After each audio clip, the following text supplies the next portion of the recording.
It's all good. Great Of course. Week, Bob. Great week. Hi, everybody, and welcome to another exciting edition of the SoCal Prep Report. We're just straight along with Bob Gibson. We're going to be joined by Mike Beteag with the esports, Bob. Oh, I can't wait. Esports in the high schools? Are you serious? This is good stuff. Wait till we tell everybody about this. You know what? This is good stuff. Yeah, as we get into it, I am just shocked at how quickly this thing proliferated. Usually it takes a while for things to get around town, but I'll tell you, when there's a market for something, it's, man, we're going to talk about that in a little bit. But right now, it's all about basketball. We are now at almost the pinnacle of the basketball season. Here in Southern California it is, but statewide is following 2 weeks. So right now, let's talk about it, Bob. Let's talk about the CIF Southern Section Finals in the Open Division. Sierra Canyon and Bishop Montgomery. How about that, Bob? Who called it?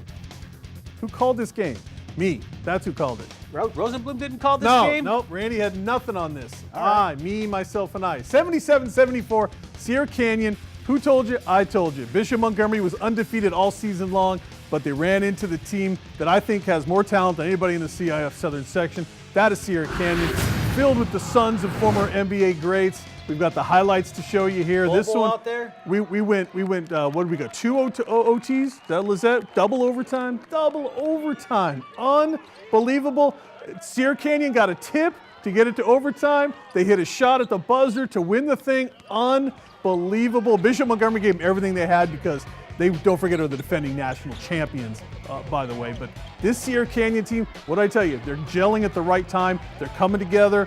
They've had all season now to come together and make this happen. This was the team on the rise. You're right. I'm going to gloat a little bit because I called this. Bob, everybody said, listen, Bob, you're the kiss of death. Anytime you pick a Not team, this time, we always bet on the other team. Sierra Canyon sending me candy and flowers, all kinds of good stuff after this one. I'm sure they have. I'm sure they will. Anyway, Sierra Canyon, the Kenyon Martin Jr., obviously the best player on the court here in this one, and he's the one that got him over the top. But you got Scottie Pippen Jr., and I mean these are the names that are coming up here. I mean the bloodlines are crazy. Take nothing away from Bishop Montgomery, who had an outstanding season and just came up against a beast here, and Sierra Canyon just put it together at the right time. Bishop had chances to win this one, but in the end, man, Sierra Canyon going to the CIF Finals in an even bigger surprise, I think, in the next game that we'll talk about. Well, I just want to go ahead and say hats off to Sierra Canyon. You know, they did get beat by Bishop Montgomery earlier in the year. Yes, they did. And it's hard to beat teams twice in the same season that are good. And these two teams obviously were evenly matched based on the scoring differential in both games. Very, very closely matched. So it's almost sad in a way because I do think these are the two best teams in Southern California. You're absolutely right. And now, to me, in a way, it might be anticlimactic in the finals. Well, you said it last week. That was the CIF championship game right there. I think so. That really should have been the game, and that's the game we got. That's the game we got was that great matchup. Now we're going to go to the other side of it, and Sierra Canyon is going to play Mater Dei, I think, in the surprise of surprises here. Mater Dei is now a team that's gelled at the right time. The Monarchs are coming together at the end of the season, and no surprise there for a Gary McKnight team. You didn't hear what happened at Etowanda, why they lost this game? Go ahead. Because Mater Dei beat them, that's all. They scored more points, Bob. Etowanda, which had been pretty much the consensus number 2 team all season. Bishop Montgomery had always been number 1 all year. Etowanda number 2 in most of the polls all season long. And here's some highlights from this one. But I'll tell you, Mater Dei, sneaky good, right? Bol, throw that out. They had the point guard went back to Seattle. All that stuff, that's gone. This team now came together. And Spencer Friedman and Wong and all the guys here together on this Mater Dei team have put it together to go back to a CIF final. Unbelievable to me. They got to give you a ring because it's all the smack you've been talking about them all season long that fired them up. No. Yes, that's what I heard. Well, hey, I've been upset with you, man. Well, and maybe you're right because I've been the one saying, Mater Dei's kind of down this year. This is not a great Mater Dei team by their standards, but I'll tell you what, if they can rise up one more time, and if they go through this tournament and win this CIF title, I think it would be one of the biggest in school history because this is not a team anyone expected to go through all these other teams and win a CIF title. If you get through Etowanda and then you get through the Sierra Canyon team and win a CIF title, I don't know what else you can say. Probably the most unlikely CIF championship in Gary McKnight's regime over there at Mater Dei, but what a great one it would be. And look at the Open Division, third place, Bob, how it finished out. No surprise here. Bishop Montgomery, 65-51, right. That game was on Tuesday over at Awanda. I think just everyone thought that was going to be the final. Yeah, it is what it is. Everyone thought that was going to be the final, and it turns out, can you imagine now? It's like, you got to go play one more. You think any of those kids wanted to go play that game last night? No, nobody did. They didn't want to play a But you got to do it. game. There's just one more game. You got to go through with it. And they did it, so technically the third place team this season is Bishop Montgomery. Now, Mo's been running around all these games doing interviews. yeah. In just a couple seconds, he had an interview with Kenyon Martin. So we'll look at that in a second. Before we do that, let's look at the Division I final if we have it. Chino Hills, Bob. Ball Hills. Ball Hills. Ball Hills. Ball man, Hills. They're winning without the Ball family. Alive and well. And LeVar said they would. He was all upset they got the new coach. This guy doesn't know what he's doing. Well, you know what? He coached that team into the CIF finals. And good for Chino Hills. I'm excited for him because all the drama, everything surrounding the balls, they put that aside, and they still got a lot of talent on that team. We saw it in the Nike Extravaganza, as well as they played there. And they just put it all together now, and they're going to play in the D1 final against Pasadena. Well, let's not get too crazy, Bob, because I tell you right now, if LaMelo had stayed there, they'd be in the Open Division finals. Of course, For sure, no doubt. If the kid was still there, right, they'd be in the Open Division. No doubt about it. They had that kind of talent, and he's that kind of a talent. But you know what? Let's not take it away from Chino Hills because they are back in the finals now. And without a ball attached to them, there's nobody attached to them. The circus is out of the town. Ball Finally, family, right? The circus left the town, and it's just too bad. I really feel for LaMelo because it's not just the basketball; it's the high school experience that was taken from him.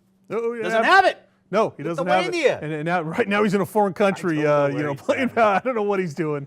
You wonder if LeVar knows what he's doing. Did he land on the moon or not? Well, is he in Lithuania or not? I don't know. I'm going to go with that. Just to be on the safe I have side. no idea. Those poor kids. All right. Anyway. So Mo caught up with Kenyon Martin. Obviously, he's there to see his kid play in the senior, in the right? finals. Yeah, right. Let's take a look. We're looking. How you doing there? This is Mo with the SoCal Prep Report. I'm here with one of the NBA legends, Kenyon Martin. I want to talk to you, Kenyon. I just want to talk to you about your son, man, Mr. Kenyon Martin Jr. He is just like you. That's what I see. How do you feel like he compares to you? He's explosive, man. He watches a lot of tape, a lot of YouTube stuff, so he's trying to put a little bit of my game in his game along with some finesse stuff, you know what I'm saying? So I'm proud of him. That's good, man. I was over at the Mater Day at the Classic, Nike Extravaganza, and I saw one dunk. It took me back to the Kenyon Martin days, man. Very explosive. I see a great future for him. Congratulations on your son, man. What do you think it's going to take to beat Bishop Montgomery? It'll take a total team effort, man. The defending champs, you know what I'm saying? They play well together. They got a good system. So if they locked in, man, if CL Canyon locked in, I don't see why they can't do it. Awesome. Well, thank you so much for your time. I really appreciate it. Good luck to your son. No problem. All right, you got it. And right back to you, to the studio, Bob and Rich. Mo having way too much fun out there, right? He's having a good time out there in Kenyon Martin. You're right. It's a team of all-stars, and we've seen this at Oaks Christian with the football team. Yeah. Now you're seeing it at other schools, man. They're just clumping together, buddy. Why not? Right. I tell you, it's not just those two. I mean, it's up and down that roster, man. That roster is packed. Taryn Frank on the team, right? Maybe more talented than most of the guys out there. I mean, it's top to bottom. This is a Sierra Canyon team with just a ton of talent. But let's transfer into the girls' game now. Let's talk about those. Absolutely. Well, hey, real quick on the boys thing, Bob. This one final is going to be interesting. I wouldn't be surprised if Mater Day pulled that thing out the way things are going right now. Wouldn't that be crazy? Yeah, it would Wouldn't that be crazy? Unbelievable. What do you have, Bob? Girls, Open Division final will be Harvard Westlake and Windward, to nobody's surprise. The top two teams in the southern section this season will battle it out. And in D1, we have Chaminade and West Torrance, which I know is perks up Allison's ears out there. He's fired up for that. He's fired up for a Torrance team to be involved in a final. So those are the two big girls finals on in the Open and the D1 end of things. None of the girls teams this year were in the national picture. Not one, which is unbelievable. Windward wasn't there. Mater Day made a good run at it, and I think Mater Day's actually going to go into next season as the top ranked team. We'll see. They're going to have a ton of talent coming back for the Lady Monarchs next year. All right. Time to go to Randy Rosenblum with the city section update. Let's go to Randy. Let's talk about the Open Division in boys basketball semifinal action. Fairfax gets by Taft 59-53. Jamal Hartwell scores 17, 16 for Robert McCray coming off an ankle injury. Taft's great start, Kihei Clark limited to 12 points and 5 assists. Terrific Fairfax Lions defense. They'll play Westchester, the number 1 seed. The Comets win big over Granada Hills 58-38. The Highlanders only scored 5 points in the first quarter and 7 in the second quarter. Great Comet defense. Zelly Hudson led the Comets with 16 points. So it's Westchester and Fairfax. No surprise, third meeting of the year. They split during the league season. Division I boys basketball, Washington Prep easily over Venice, 67-41. But the big story in this bracket in the semis is University defeating number 1 ranked View Park, 67-62. Nick Smith scores 17. David Cheatham adds 16 points. So it's Washington Prep and Uni Saturday at 3 at Dominguez Hills. Girls Open Division, number 2 Granada Hills easily wins over their league rival, and that's El Camino Real. Granada Hills got Haley Burfield involved. She scored 29 points, but they also had a big game from Emily Mitchell, who had 20 of her 22 points in the first half, including 4 threes in the opening quarter. Fairfax 77, Westchester 64. Fairfax has great players in Danielle Lair and Chasen Gutierrez, and now Fairfax, the number 1 seed, takes on number 2 Granada Hills Saturday at 5 o'clock at the same site, Cal State Dominguez Hills. All these games being played there. Carson 61 over North Hollywood's 32.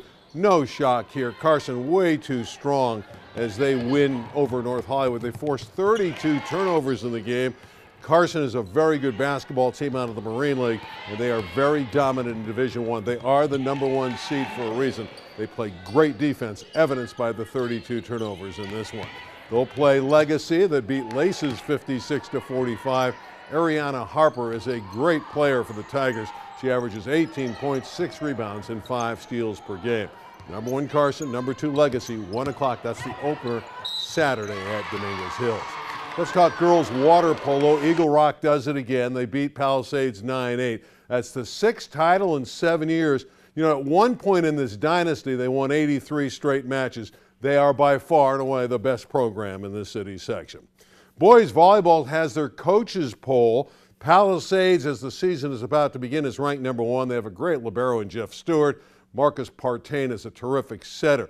Then the next 4 teams in the poll, Chatsworth, El Camino Real, Granada Hills, and Taft, all out of the West Valley League. But they're always seemingly chasing Palisades, which is a dominant force in boys and girls volleyball for that matter. And we close on a great football note. I love this player, Resita's Jelani Ellison. He commits to the University of Wyoming in the Mountain West Conference. He had 9 rushing touchdowns. So keep in mind, he's a wide receiver, so they gave him the ball and he rushed it a few times. He had 9 rushing touchdowns. He had 10 receiving TDs. Then on defense as a cornerback, he had 7 interceptions. And I go back to 2 years ago when his team, the Regents, went to the city final and lost to Franklin. He was absolutely great that day against the Panthers. He scored touchdown after touchdown, but it wasn't enough. Anyway, the Cowboys of Wyoming get a great player in Jelani Ellison. Rich, Bob, the floor is yours. Thank you, Randy. And as always, a good job with the city section report, Bob. What are you doing, bobbing and weaving? Step back here. I'm in your shot somehow. That's I don't know. Okay. That's because you're stepping up. Tighten in here, up a little. You're just doing that I'm stuff. stepping up in the world. You got to watch it. All right. All right, let's turn our attention to wrestling because the state begins this weekend. It begins on this Friday, which is today if you're watching this, and it'll go through tomorrow, and they will sell it out. They'll sell out 3 complete sessions. 17,000 seats each time, and it'll be rocking and rolling. Locally, a lot of teams going, and we'll talk about those in a couple seconds. We talked with Coach Angel Molina Jr. over at Santa Fe High School. His Santa Fe Chiefs are sending 2 wrestlers to state, and here's what he had to say.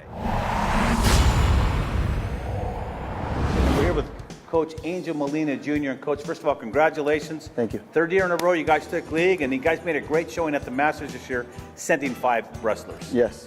Talk about your season. It was a great season overall. We had about 5 guys go to Masters, and almost our whole team qualified for CIF. So every year it's getting better and better. Absolutely. Now, of course, this weekend you guys going up to Bakersfield. You're going to be at the Rabobank Arena. Every year it sells out. 3 sessions. You're taking 2 wrestlers with you. Who are they? We have James Cortez at 195 and Azim Ramirez at 220. All right, let's meet your wrestlers. Let's start with Cortez, the 195-pounder. All right, we're sitting here with James Cortez, and James, actually one of the favorites at the Masters going in. Was that a lot of pressure being, the top guy? Yeah, it was. Yeah, well, you think there's a lot of pressure then. There's going to be a lot of pressure this week. Yeah. Let's talk about your experience at the Masters first before we get into state. I thought I could have did better at Masters. I kind of tweaked my knee a little bit, so I had a little bit of pain. And then when I lost in the semis, I went down into the consoles and I had to wrestle again, and I just kept re-hurting my knee. And so after that, I just forfeited my last matches. Doesn't matter. The thing is with the Masters is you just want to finish in the top 9 positions. So if you know you're already in, might have a bad wheel, let it go. That's a smart thing to do. Just want to get ready for state. You got to get ready for state. So let's talk about this. Your first state experience, right? Yes, first year. What does it feel like to make it, man? Feels good. It feels like good to get my name on the wall. My junior year, and hope to get it again next year. Okay, so you're at 195, and then the next weight up is 220, and you got your 220-pounder going to state. Yes. Talk about the way Ramirez has helped you be where you're at, or maybe you've helped him get to where he's at. Yeah, we both, we've been here since in the summer. We've just been in this room. We've been partners the whole time, and we've just been going hard. Like, we wanted to make it to state, and we did, and our hard work's paid off. All right, we're talking with Santa Fe's 220-pound entry into the state, Azim Ramirez. And Azim, first of all, congratulations on placing it in CIF. You placed 7th, and now you get that invite to state. How's that feel? It was amazing. That was my goal. How Jimmy said, it was our goal to go to state this year, and it was accomplished. Absolutely. And as we talked about earlier, what was it like? Finally having somebody that can actually handle you, somebody close to your weight. I mean, it's a 15, 20-pound difference, but still, it's still close enough. Jimmy, he's a great wrestler. He taught me a lot this year. He got me where I'm at right now. And I thank Coach and Jimmy for this year. They helped me a lot. All right, so anyways, so good luck to James Cortez and Azim Ramirez of Santa Fe High School. They got 2 guys, Bob. They got a chance at winning state. All you want to do is get in the game. That's right. You don't have to be the Masters champion to do something there. Give me a chance. Now, let's talk about the state this year, Bob. This is how crazy it is. This is the first time in a long time the Southern Section has a chance at winning a state championship. It usually goes to Clovis West or Doc Buchanan. They kind of go back and forth. Once in a while, Gilmore, Lemoore might slip in. But this is where wrestling is huge in Central California. Right. And normally Clovis is the guys bringing 10, Doc's bringing 10, bringing 10 wrestlers from their team. This year, Bosco's taken 10. So Bosco has a puncher's chance at winning this thing this year, and it's the first time in a long time that a Southern Section team has had a shot. Wouldn't that be something? Wouldn't that be something to see St. John Bosco come up with their 10 wrestlers, on even ground now, because they've got the 10, not the 9. They got 10 wrestlers in there that can bring them a championship. Well, we were talking off camera, and you were asking me what happened at Bosco. Why the change? What's going on at Servite? Well, basically, Bosco had the Valencia brothers, Zahid and his brother. They both came up, dominated the sport. You got 2 guys that were going to be state champions every year. So, I mean, that started. Aaron Pico came in. Although he was only there for 1 year, Aaron Pico, as a freshman, was the most dominant wrestler in the country, believe it or not. I mean, this guy wrestled prior to going into high school, he wrestled in an international tournament and won. A freshman. Yeah, he's that good. Wow. Pico was just a monster. He was so good that he left after his freshman year, and they took him to Colorado to the training center for the Olympics. That's how good. Now Aaron Pico's an MMA fighter and doing really well for Bellator. But again, Bob, it's the first time in a long time they've had a shot. And you asked about Servite. The reason Servite's doing good is because of Alan Clinton. Yeah, plain and simple. The old Almadena coach. Yep. Clinton has coached a number of CIF champions and state champions. When he was at Almadena, his streak was pretty much unmatched except for Rick Sowers. Coach Sowers had done an outstanding job at Santa Fe. So when you look at the community, That's what's going on right now. It's the balance of power right now seems to be in your league over there in the Trinity League, In the Trinity. Bob. I mean, it's funny how the Trinity seems to rule a lot of things going on, you know? Yeah, I mean, they're getting a shot. So Bosco's our best hope this year at actually winning something in the Southern section. Again, it's been a long time, Bob. It's just been a long time. Got a lot of state champions down here, but you don't have 4 or 5 in there. So you that would wrapping? be something. All right. I guess we're going to go to Carlos Peña right now. Carlos. By the way, we'll check in next week on the on what happened with the guys. Don't forget Parada from down there. Yeah. They're sending a lot of guys down there too. So we'll see what happens. It's going to be exciting. He returns as a state champ. All right, Carlos Peña has the soccer report.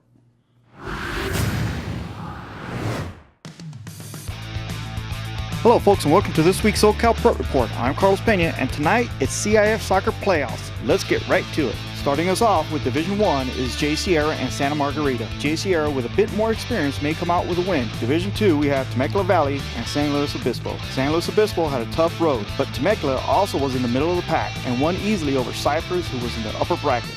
Moving on to Division 3, and Pacifica won big over Powerhouse Centennial, who also beat the heavily favored Oak Hills. They will meet Flint Ridge Prep for the championship. Division 4, Paloma Valley continued their march of destruction. They have not allowed any goals in playoff, but they now must face Ventura, who sent a message via Bishop Montgomery, beating them 6-0, then taking care of La Cañada 3-0 to make it to the championship. Division 5 turned out to be all Westminster and South Pasadena as they meet for the championship in their division. Division 6, San Gabriel Mission and Real to shock the division as the heavily favorites took themselves out early on. San Gabriel Mission has only allowed 19 goals out of their 29 games. Incredible defense there. And finally, Division 7. Sousa beat the high-scoring Santa Clarita to make it to the championship. They will face off, as expected, against Fillmore in the championship. Now let's move on to Boys Division. Boys Soccer. Division 1. Cathedral takes on Santa Barbara for the Division 1 championship. Santa Barbara has simply terrorized their league and division, while Cathedral stayed steady in their game, taking out Paramount and Santa Clemente. Division 2, Sunny Hills will take on the stronger Aliso Nagal. I pick Aliso Nagal over Sunny Hills. In Division 3, we will see University take on Villa Park. Top-rated University, as expected, will see their chance to finish off their impressive season with a big win. Division 4, Desert Mirage versus Indian Springs for the championship in Division 4. Both teams rated at the top of their brackets and moved on very easily. I won't be surprised to see OT and a shootout here, folks. This division had me all over the place trying to figure out where it would go. It turned out to be the battle of the lower brackets as El Segundo takes on the out-of-nowhere Hesperus Scorpions. I didn't see this coming. This is what makes playoffs great. That will be a fun game to watch, no doubt. Division 6, the team to watch for, Carpinteria, came through this division as they will now take on Rubidoux. I picked Carpinteria in this one. They beat Powerhouse Granite Hills 3-0. And finally, Division 7, as Aquinas continue to move quietly to the championship. If Environmental can keep their momentum, they stand a chance against Aquinas. Now let's move on to LA City Section and their championship games. First off, Girls Division 1, LA Section.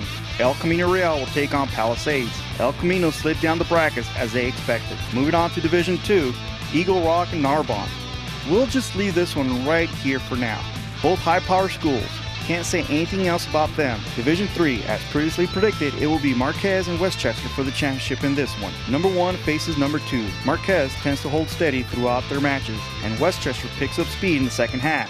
Division 4, King Drew takes on West Adams. Both these schools are equally matched, with King having the better winning percentage in this season. And finally, Division 5 Girls Soccer. Aspire Allens and Wilson play for the championship in this division. Moving on to Boys LA Section. Division 1, El Camino Real Boys takes on Sotomayor. Interestingly enough, El Camino has both boys and girls in championship games. Division 2, if you're like me and grew up in this section of LA, you'll know what this means. The city of Huntington Park, with a second school in a playoff championship, will have the Spartans of HP take on the tough school of Locke. I'm definitely going to keep a close eye on this game.